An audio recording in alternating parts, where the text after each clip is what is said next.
What's up, YouTube? I finally got him to sit down and talk to me. This is Kevin Mickleton, and this is his top deck profile from the Phoenix, Arizona ARG tournament. He top 8 with it. So, Kevin, just want to, was this your first ARG that you topped? Yes, it was. All right, and how did the whole thing go? Whole thing, I actually have it all in my notes. Let me pull that out. When I go to a big event, I enjoy making notes about what happened because I have a really piss poor memory. So. Well, you obviously made top 8. Right? Yeah, I did. What did you lose? So, did you go all the way? I made it to top 8, and before Swiss, I was X1-1, so I only lost once and I drew once. So round 1 in ARG, I played Blue Eyes. I 2-0'd it. Trevor in 86. Oh, playing Satellarknight, by the way. Trevor in 86, too much for it. Round 2, I played PK Fire. I 2-1 that. Game 1, Trevor and Alpha, too strong. Game 2, he straight up OTK'd me. And then Game 3, Iron Wall plus Rivalry. Good game.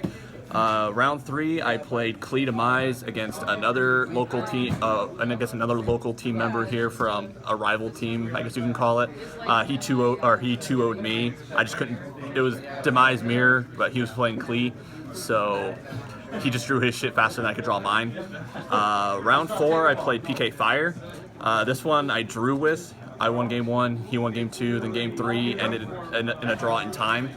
Round 5, I played Shiranui. I 2-1 that. Game 1, I just didn't let him play Yu-Gi-Oh! Game 2, he opened up Double Omega, and I just couldn't really do anything with that. Game 3, I opened up Rivalry and Imperial Iron Wall, and can't really do shit with that. Round 6, I played Cosmo. I 2-0'd that. It was a relatively quick match. And then round 7, I played PK Fire again. But this time it was against a guy that I played at the last regionals here, and he cost me my top. I think it was like top 16 spot. So it was kind of cool to beat him and kind of do what he did to me back at him and costing him his top 8 spot at the ARG event. So that was kind of cool. Then in Swiss, I played Water, and I lost to the guy who actually won the whole tournament. What ended up happening was Game 1, I just wrecked him. He just got too low in hand advantage, which Water kind of needs their hand advantage to be able to make their plays.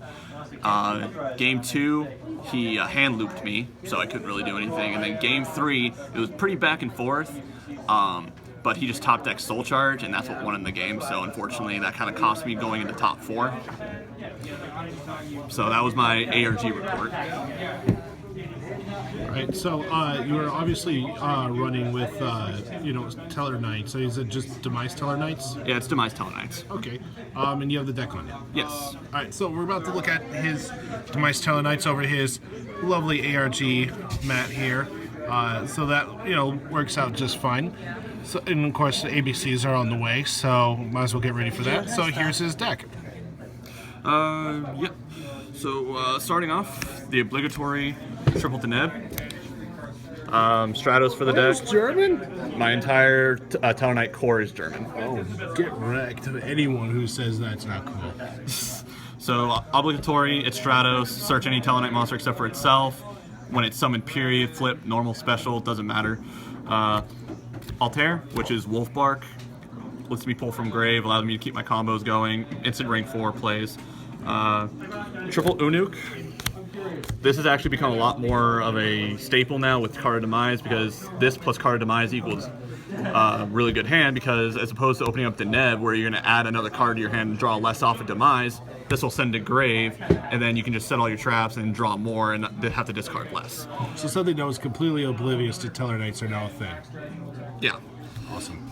Then the last 2 monsters, I play 1 Vega, the Algaidi, Constellar Algaidi of the deck, I guess, and then Alsham, just the burner. Every time it's summoned, it burns you for $1,000. The reason I play it, there's not a whole lot of people that do, but the reason I play it is because there's something that I like to call the danger zone, and that is when my opponent gets under 1,800 life points. I go Altair, Alsham, burn you for 1,000, puts you at 8, Cowboy for game. So that's the reason I play it, just because it comes in really good in the clutch. Wow. Onto the spells. MVP, triple card demise. Allows me to draw my traps that say you can't play Yu-Gi-Oh! And I don't special summon all that much, so the drawback isn't really that important. Then double duality, same reason. I don't special ulti dualities. Same concept for consistency, and I don't special summon all that much, so it really doesn't hurt me all that much. Then for the one-ofs, the one Rhoda, the only one I can play. Is that Hobby League? That is Hobby League. That is Hobby League. That is Hobby League. That's ridiculous. Your deck is ridiculous with rarity. Raigeki, if you care, it's German Retro Pack. German Retro Pack? German Retro Pack. Tis is. And then I main deck one MST. Just because game one, I'm not really that afraid of back row. So that's the only reason I only main deck one. Onto the traps. Triple alpha. It's the Solemn Judgment, basically. Send a Satellarknight to the graveyard, negate a spell, trap, or monster effect. And if it just so happens to be an exceed, I get a plus off of it. So, two pro. Triple Call the Haunted. I run so little monsters that obviously once I run low, I'm gonna have to find a way to pull them from grave. So that's what the calls are for. Triple Fiendish Chain. Nobody runs those. If they do, they run one, but I still like three just because monster effect negation is still pretty fucking good. Last I heard. I could be wrong though. I could just be a screw. And then Triple Strike, and then the One Solemn Warning for the new Solemn Brigade. I don't really need to explain that. Double Storming and Double Quaking. The reason I picked these Mirror Forces over something like Drowning is because my monsters are so weak. And in order for me to make my plays efficiently, I need to protect them. So Drowning only prevents direct attacks. So this is why I prefer Quaking and Storming. It's just so that way my monsters can be safe for a turn, and I'll be able to guarantee that I'll be able to make some big pushes on my following turn. For the Rafflesia targets, Double Floodgate and Bottomless. I love Floodgate because not only can it stop special summons, but it can also stop normal summons. And as a matter of fact, if I had seen it in my top 8 match against Water, I would have been able to put Prince face down and he wouldn't have been able to combo off. But unfortunately, I did not see it. And then the last two traps, I play Vanities and one Oasis. The only reason I play one Oasis is because it has 0 synergy with Rivalry of the Warlords, which I side deck 3 of. So as soon as I bring out anything, I can't play anything else, so it's more of a hindrance in later games, so I only play one. That's it for the main deck. Extra deck, Triple Trevor. MVP of the deck by far. I laugh at established boards as I wipe them clean and watch the resources just go down the drain. And on top of picking a card out of their hand, because the first effect wasn't good enough. And then if it gets sent to the grave, I get to pull from my grave again. So, and then Deltaros. I've considered bumping this up to 2 only because popping back row and popping scales is really good, and the fact that you can't screw with my summons while it's on the board. Diamond. This actually proved itself a lot just because at the ARG event I played mostly PK Fire, and this is just like a win condition against them. Number 86, another big win condition. This basically says you can't play Yu-Gi-Oh! No one runs that since Ignite, so did you run against any other Satellarknight player out there? Not at the ARG, but in most mirror matches though, I'd say I win about 70% of the mirror matches. Alright. That's just a guesstimation, I could be way off.